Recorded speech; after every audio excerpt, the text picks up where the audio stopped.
Masyarakat petani Desa Darmo, Kecamatan Lawang Kidul, Muara Enim mengeluhkan jalan dan jembatan Sungai Lengi sebagai akses menuju ke perkebunan yang kondisinya sangat mengkhawatirkan. Pantauan di lapangan terlihat jalan dan jembatan akses menuju ke areal perkebunan karet ini sangat mengkhawatirkan. Jembatan Sungai Lengi dibangun subkon perusahaan PT Huaidan Bukit Asam Power sebagai akses untuk membawa alat-alat berat perusahaan. Sebelumnya terdapat jembatan lama yang dibangun perusahaan Pertamina sekitar tahun 1973 yang digunakan masyarakat.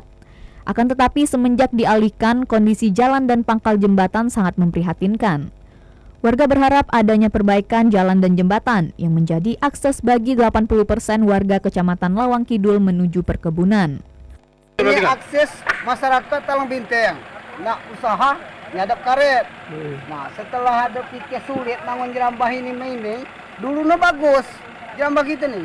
Sekarang rusak, kejadian bangunan baru nih. Sekarang belum ada. Belum ada kan? Sekarang belum ada. Jadi kami ini istilahnya tuh satu-satunya jalan yang harus diperbaiki inilah. Kaki jalan lain kan, kaki pilihan. Sedangkan perekonomian kami tergantung di sinilah. Mungkin 85% mah penduduk Desa Darmo kehidupan tergantung di sini kan, perekonomian kan. Pihak perusahaan segera mendesain ulang 4 jembatan akses bagi warga dan berharap warga bersabar agar pengerjaan bisa maksimal dan dapat digunakan oleh warga kembali. Itu kita mengerti.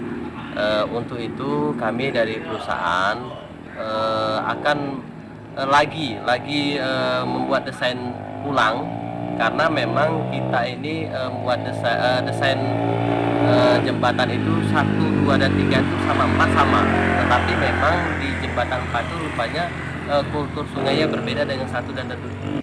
Dari Kabupaten Muara Enim, Kalbadri, TVRI Sumatera Selatan melaporkan.